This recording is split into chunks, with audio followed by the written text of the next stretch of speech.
All right, we're live. We are live. We're live. It is the Over Under 98.5 podcast. I'm Joe Murray. He's Dan Lifshatz. We got games tonight, Dan. We got some action.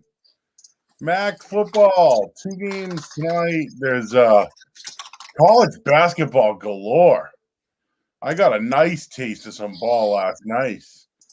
A little bit of Seton Hall, Ohio State in there. Got a little NBA action in last night. So who did you have in that one? So I liked Ohio State as a dog. And I know that Seton Hall is that old Harvard point guard. Yep. But a little fishy in that one, I thought. Oh, I thought the officiating was pretty terrible. But I liked Ohio State from the start. I didn't bet it because a little biased, but yeah, I liked Ohio State. I like Wisconsin tonight. That game is tipping off against Houston. I like Wisconsin +8 tonight as well. And then, unfortunately, there's been some really disappointing teams early on in college basketball, hoping to catch them on the rebound. Nevada, one of those teams, they've been so terrible this season. And unfortunately, it doesn't look like they're going to get better, although they're taking on George Mason tonight. Hope maybe they might actually pull it a win. We'll see. So for those college basketball fans, Gonzaga UCLA is like a national title game, right? Or at least a Final Four type game. That's at 10 o'clock Eastern time tonight. Yep. I've watched UCLA play already twice. They're good. Gonzaga's impressed. They got that new recruit there, Drew Timme as well, still back. I mean, I think the Zags should be 7-point favorites here. I do. But I love Johnny Juzang. I just love what UCLA has done. No pick for me yet on that game, but this is 1 versus 2. Then what? 2 nights before Thanksgiving Day. I mean, we get to see Chet Holmgren, right? I mean, so that's gonna be a good one tonight. Yeah, I mean, I have no real lean on the game. Maybe a slight lean to the under. I expect a little bit of a better defensive performance than we saw last night when Gonzaga took on Central Michigan. So I don't expect Gonzaga to have 100 points this year. Close to that again. Right now both of their resumes have been impressive. Gonzaga with a really convincing win over Texas. UCLA with a very convincing win over Villanova. Both of those wins so far. Really impressive. The other wins, obviously, there's not much there. I will say UCLA giving up 79 to Long Beach after that Villanova game, probably a letdown spot. Doesn't look so great after how Long Beach performed today. And Gonzaga has Duke coming up and this weekend as well. Was it Friday, I think? I think they have it Friday. They're taking on Duke as well. Then they get Alabama in a couple of days after that. So Gonzaga is playing a very difficult schedule early on. We're going to find out what they are. I'm pretty impressed by what I've seen so far, obviously, and we'll continue to see. I think that's the game, in my opinion. We're going to find out a lot about these teams tonight. I think I'd probably make the number around 7.5. So I mean, there's the slightest lean in the Gonzaga. But I don't think it's a playable game for me. I think there's better value on the board, maybe some of the other games tonight. Well, what about the over? Both teams average 90 points a game. Yeah, again, remember who they're playing. Again, Gonzaga scored 86 versus Texas. UCLA scored 86 versus Villanova. I'd expect both of those to come significantly down when they're playing each other, both very good defensive teams. I think you're probably looking at under. That would be my lean in that game. I think you're probably looking at an under in that one, Joe. That's just lip stats. That's my personal opinion. I'm not playing it. I'm not getting at anything for tonight. My favorite play was Wisconsin. If you want to jump on them live, they're up 2-0. I think the game just started. I can kind of do that, but we will talk about a bunch of stuff coming up. I also like Oregon tonight, facing off against St. Mary's, who had a big win in a down to the final seconds there against Notre Dame. Thought the reffing was a little Apologies. Where is that coming from? There you go. Sorry about that. My computer volume, my other computer volume, my work computer volume is up. So I'm having, I believe that there's going to be a little bit of a letdown there, late night game, and really close battle. I thought the refs maybe helped St. Mary's a little bit. Felt like a little bit, but it was a close game, and I'd probably go Oregon there for the other big game tonight. I know Cincinnati, Arkansas is another one people are really paying attention to. Cincinnati with an extremely impressive win versus Illinois, but they also just didn't play well. I didn't like how they played versus Cincinnati. Cincinnati went on like a 50 to something run and to end that game. It was really, really crazy. But yeah, I mean, look, it's going to be a fun night of college basketball for sure. There's a lot of games to watch. I'm sure no one's going to be really watching that Cincy Arkansas game with Gonzaga Duke on, but yeah, good night of college basketball. I'm probably taking a night off. I had a good day yesterday, and probably will start again tomorrow. Yeah, I've been looking at Virginia, Providence. I think Virginia's gotten off to a slow start. They lost to Navy off the bat. I think they can beat Providence tonight. That's one I'm looking at. Yeah, I don't love what Providence has done. I ended up being on them last night, and I thought they were the better side. Are you not concerned with the lack of their scoring so far? Because that, if I'm going to back Virginia, which I do lean that way tonight, I'm just concerned with the lack of scoring.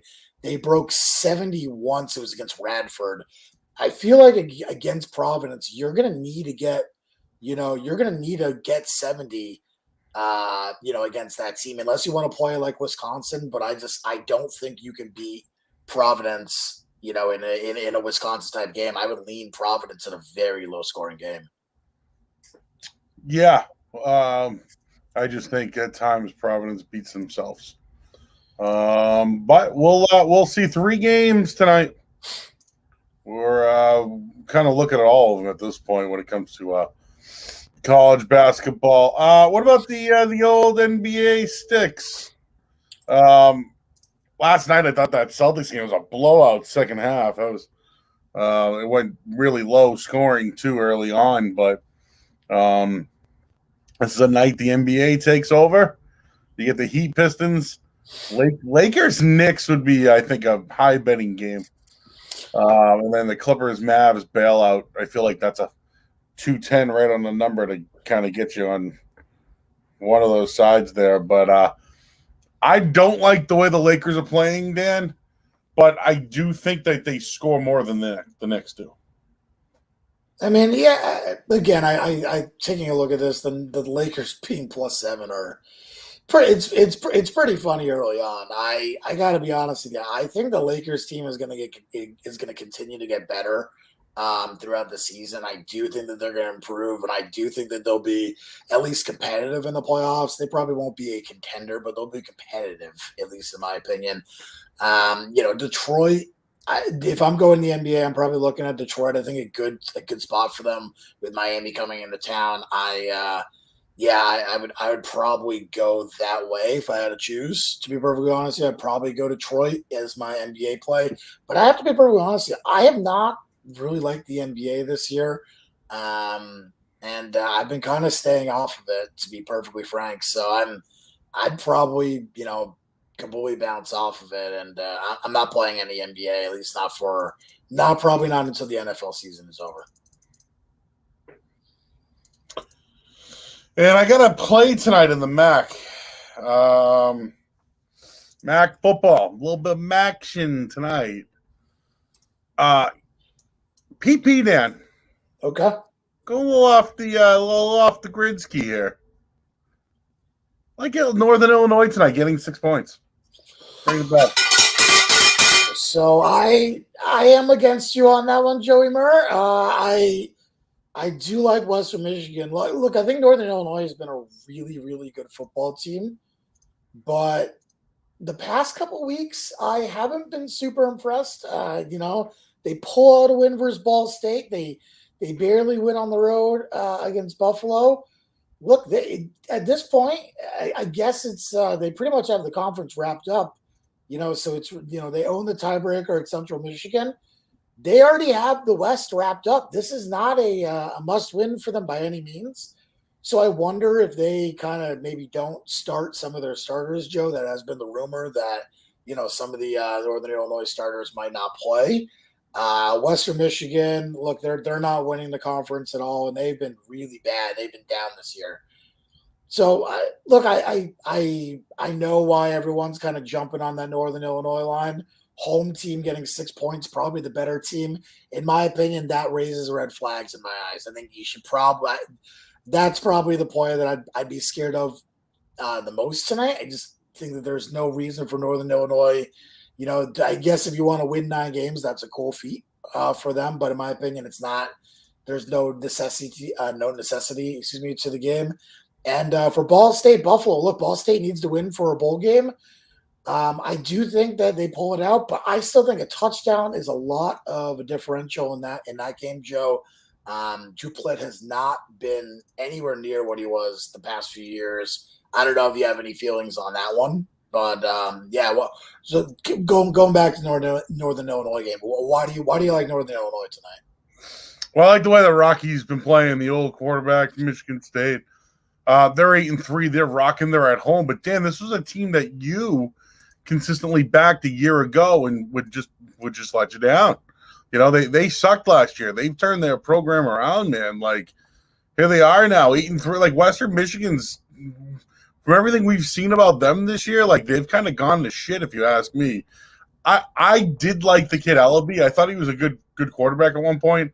Now, I know the kid Tyler is decent, but if I can get Northern Illinois at home tonight, basically getting a touchdown and a wild MAC conference, I just don't understand why. You made some points, all right? Yeah, they don't have much to play for. The 6-1 in the MAC, like they roll tonight, 7-1 in the MAC. Western Michigan's already going bowling, right? So I like them getting the 6 tonight. And I'll tell you, the week ago I liked Buffalo. They lose outright. Yeah. So I like the kid Plitt from Ball State. I like what he's done. I don't know if I want to go back to Buffalo. I'm off on that game, but I really, really like Northern Illinois tonight. The rumors on the street is that Lombardi won't be playing for Northern Illinois. You've seen the line jump. It opened 2.5. It's now 6. You've seen the line jump up, move quite a bit. I think that's the reason why, is because there's going to be some starters for Northern Illinois who are playing now. That does sometimes actually really help the decide how far of a drop off is from Northern Illinois from Lombardi to I think Lomax is their backup. How far of a drop off is that? I'm not quite sure. They may end up going to Ryan Yost. Again, I don't know. It could be a move. It could be the move, the 2.5, 3 points that we got. I just look at this and say this is a tough place for me to back NIU just because of the situation. No need to win. They've got the West Conference of the MAC, the western side of the MAC wrapped up with their win over Central Michigan, which clinched the tiebreaker there. And if they don't play Lombardi, and this team takes a massive offensive drop off from kind of what they were. Now they've been awesome in the MAC this year. I mean, really, outside that Kent game. That game was back and forth. They've been awesome. I just look at this and say, I think there's a reason they're catching 6. I think the bookie, the odds makers probably have an idea. That there's probably a good amount of players not playing. I'm just a little scared of Northern Illinois myself. I like Western Michigan at 4. Definitely don't like them at 6, but I do lean that way. And Joe, I know you kind of talked about Buffalo. I think I'll jump on the Buffalo train tonight. They haven't been a good road team, and maybe that's kind of scary. They for sure haven't. I'm really, really not a big fan of this Ball State team. And the last 2 games especially, they had every chance to win the NIU game. The Akron game, they barely showed up for. They got pounded by Central Michigan. It just feels like a team that's falling apart, especially in the last 4 weeks. And it's hard for me to back them at almost a touchdown. I know Buffalo has not been a good team. It's just I do think that forget about the spot, just the way that these 2 teams are going. I think at least Buffalo put in a competitive performance against Northern Illinois last week, and Northern Illinois, and it's hard for me to back Ball State. It's hard for me to back Buffalo though, which is kind of why I said I'm not backing either side. To be perfectly honest with you, I'm probably off the action tonight, and might be looking for a return maybe next week or whatever we got. But there's a bunch of Thursday games coming up. I will be giving out a play for Thursday in the podcast, so I will have a play. I'm sure you guys can guess what side that is. So Joe, any thoughts on the totals tonight in either the Northern Illinois or the Buffalo game? I gotta be honest, I know everyone's scared of taking MAC unders. The regression has kind of hit. I'm just really not sure what side to go. I don't have much on the total at all. When I see Buffalo Ball State open at 58, I think under. When I see the other game open at 63 and it's now down to 60, yeesh. I mean, the trends in the Buffalo game are showing the over is 5-0 in this series. And then in Western Michigan and IU, it shows under 7-2 the last 9 meetings in Northern Illinois. So that's really the trends on it, but it's been a wild MAC season, and I think we should let people know that we're doing a live podcast now. We're going to do our college podcast that we didn't do last week because of a great event we did over at Boston Billiard Club and Casino in Nashua. So we'll do that next, and then Thursday we're on tomorrow morning with Toucher and Rich. Yep, I'm sure they'll try to get picks out of us tomorrow. And then we're going to do a Thursday special live podcast for the Thanksgiving games, probably before noon.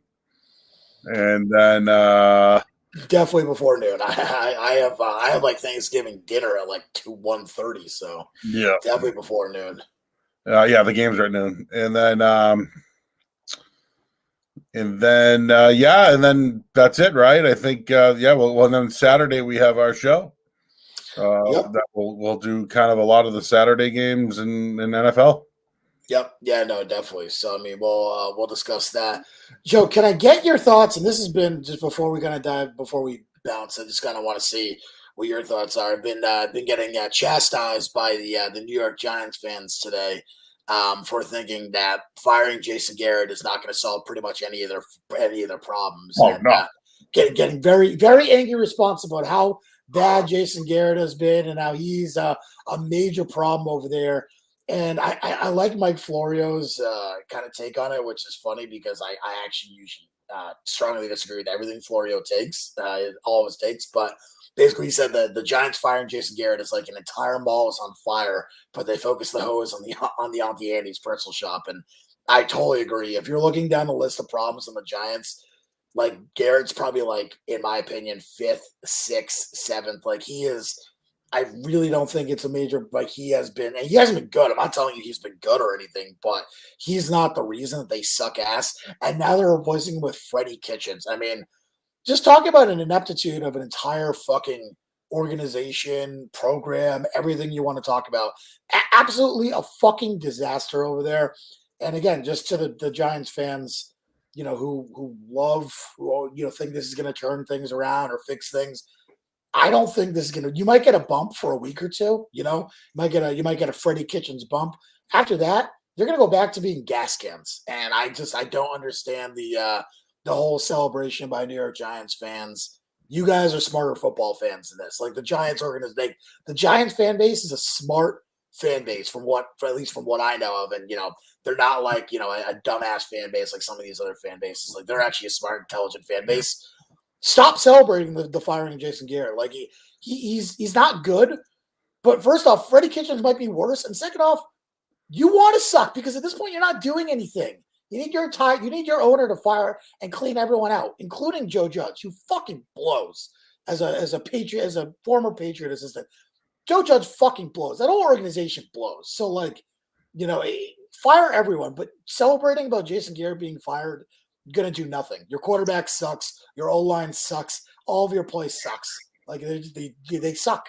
Yeah, and I'll tell you, I think between Tony Shepard, who else they got on the outside there that played Kenny well? Galladay, Darius Holiday, Slayton, Evan right? Ingram, Saquon Like Barkley.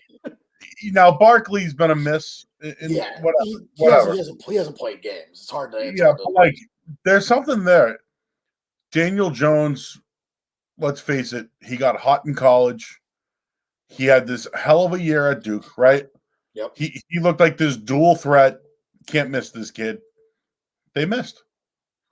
Or they haven't found the right guy to help him.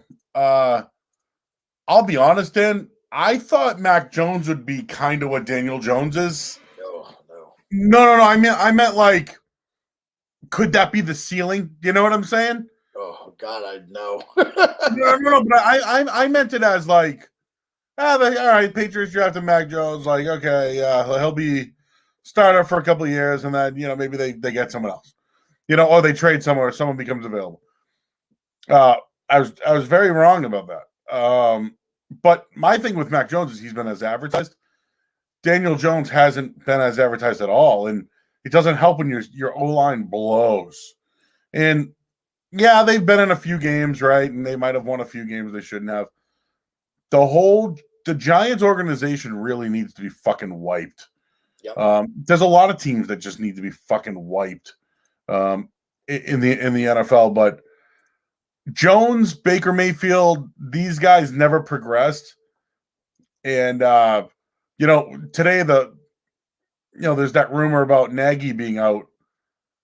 I think it's true, Dan. I know they've never done it, right? They've never done it. But between that fucking interception that they threw last night, Daniel Jones, and the fact that like Fields can't stay healthy, and then they blow that fucking lead the way they did to the Ravens, and now they play the winless Lions on Thanksgiving Day. Whether they win or lose that game, the season's a fucking fail. And we can't even see Fields on fucking national television. We got to watch Andy Dalton again on Thanksgiving Day. That's punishment. That's a fucking punishment for us, right? To watch that shithead. I don't disagree. You're not going to get any disagreement from me. So I would bet Nagy to be fired now. I would do it. I think he's the first guy to go. I thought it was going to be Fangio, but I thought it was going to be Meyer at one point too. I bet it now. I think it happens after. I just think there's too much smoke around it right now where it doesn't happen. But it's the fucking NFL this year, man. It's a lot of guys' jobs. I don't know who's a good coach anymore. I really don't.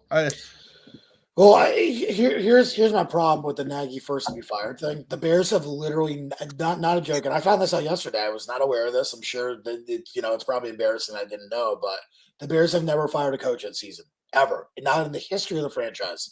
So I don't see it happening. I don't see them breaking that form.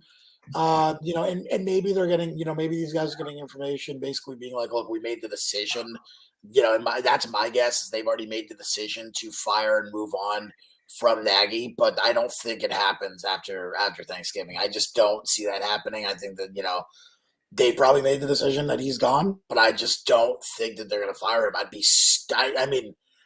be very surprised. I know Bears fans would love it. I think that would be the best for the Bears organization as well. I mean, you take a look at everything they've done. That organization is no different than the New York Giants. If the Giants actually won something in our lifetimes, just a shithole of an organization, and just an absolute disaster. They need to clean house and kind of start over. And I think that's exactly what Chicago should do. Same with the Giants. I think they should just clean house and do it. These organizations make a shitload of money. Spend money until you find the guy, and until you find the right quarterback coach combo. How I feel about Justin Fields. I got in arguments with Bears fans today who still want to proclaim Justin Fields as a good player. I don't know what they're watching. I mean, he's had maybe. I just know I want to watch is the problem. I want to watch. Yeah, stay on the fucking field. I mean, yeah, he's had maybe 3 good NFL quarters, maybe a full game worth. I don't see it. There's one game that excited me. The I wanna Steelers see- game. The I wanna Steelers see- game excited everyone. I want to Yeah. see more. That's it. I just want to see more. Yeah, no, I mean, listen, by the way, I'm not saying let's give up on Justin Fields. Personally, I don't think he's going to be good. I don't think he's going to be good. I'm not telling you that, they should cut Justin Fields or just, fuck it, we're not going to play him. That's not what I'm saying. I personally don't think he's going to be good, but you have to fucking stick with him and see what happens. But that whole organization is a disaster. Nothing that they do is going to be correct. Nothing they do is going to be right. Same thing with the Giants organization. Firing Jason Garrett is something to appease the fan base. It is absolutely nothing more than that. You replace him with Freddie Kitchens, who may be one of the most inept offensive coordinators in he had one very good season with the Browns, and all of a sudden, everyone thinks he was some, unbelievable talent. I think that he was, a disaster, with everything he did there. I got to be honest, I'm getting, I feel terrible about, the situation with Chicago. I hate the Giants organization because I'm a Patriots fan. So, but listen, one of my biggest unders this year was the Giants under, the Bears under. I love that. It looks fantastic right now. And I don't think I played the Giants under, but, look, this is just a disaster of a program. So both of them suck. I can see both of them, getting fired anytime, except I don't think the Bears will fire in season. Ownership, whatever, stupidity. It is what it is. It's not going to get any better. So anyways, I just kind of wanted to talk about that quickly because I think it's so funny how angry fans are getting. And by the way, I understand why they're angry. The frustration level because of these two teams has to be at a ridiculous high. They just cannot catch an effing break, anything they do. So I understand the frustration. It's just, you got to stop. I just trying to explain, firing Jason Garrett probably isn't going to do anything for you. I feel pretty confident about saying it ain't going to do much for you. So Wisconsin's off to a nice 24-7 run, Dan. So there you go. Yep. Yeah, they started early. Nice Houston, 7 points. That's not good in college basketball with 7 minutes to go. No, I'm excited for that Gonzaga UCLA game tonight. I'm going to watch that one, and it's kind of the kickoff to I know there's been a lot of college basketball, but it's I don't know. I need more, and this is going to be at least a lot. I'm going to know who the players are. You know what I mean? This is going to be good. I'm telling you, the 8:00 Oregon St. Mary's game is sneaky, really good.